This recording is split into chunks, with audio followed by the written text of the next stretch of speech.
लोकन्यूज मराठी, आवाज लोकशाहीचा।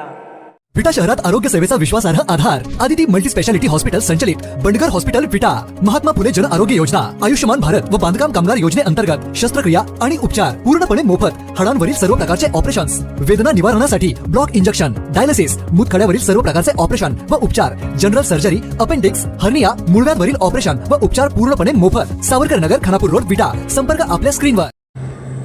क्रांतिसिंह नाना पाटील यांच्या जीवनावर आधारित पत्री सरकार 1942 बहुप्रतीक्षित मराठी चित्रपटाचा टीझर त्यांच्या जयंतीनिमित्त विटा येथील क्रांतिसिंह नाना पाटील लोकविद्यापीठात मान्यवरांच्या उपस्थितीत प्रदर्शित करण्यात आला।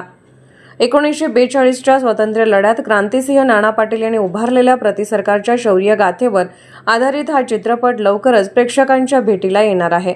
टीझरमधून ब्रिटिशांविरोधातील संघर्ष, क्रांतिकारकांचे धैर्य आणि इतिहासातील अज्ञात पराक्रम प्रभावीपणे उलगडण्यात आले आहे। भागीरथी मोशन पिक्चर प्रस्तुत या चित्रपटाची निर्मिती विशाल गोविंद जाधव यांनी केली असून लेखन, गीत, संगीत आणि दिग्दर्शनाची जबाबदारी मनीष अनसुरकर यांनी सांभाळली आहे। यावेळी चित्रपटातील कलाकार, निर्माते, दिग्दर्शक आणि अनेक मान्यवर उपस्थित होते। दिग्दर्शक मनीष अनसुरकर यांनी सांगितले की महाराष्ट्राच्या क्रांतिकारी इतिहासाला सिनेमॅटिक रूप देण्याचा प्रामाणिक प्रयत्न या चित्रपटातून करण्यात आला असून ट्रेलर प्रदर्शित झाल्यानंतर प्रेक्षकांची उत्सुकता आणखी वाढेल। त्याच्या मार्गाने विरोध करून चालायचा नाही। या कोऱ्या साहेबाला कृष्णाचं पाणी पाजायला लागतं।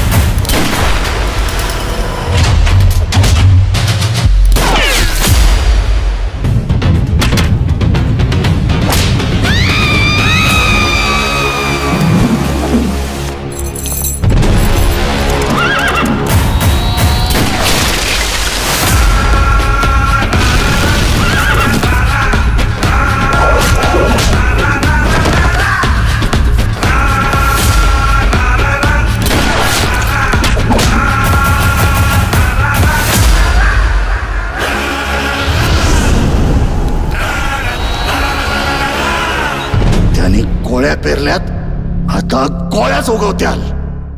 क्रांतिसिंह नाना पाटील यांनी जे प्रतिसरकार स्थापन केलं होतं आणि त्या काळच्या सर्व समाजामध्ये जी चेतना जागवली होती, चेतना पेशवली होती आणि क्रांतीची जी बीजं रोवली होती, त्याच्यातून पत्रिसरकार निर्माण झालं होतं किंवा प्रतिसरकार निर्माण झालं होतं। आणि त्यांच्याबरोबर सगळे जे काही ज्ञात अज्ञात क्रांतिकारक होते त्यांचा इतिहास लोकांसमोर यावा अशी विशाल जाधव सरांची पहिल्यापासूनच इच्छा होती की आपल्या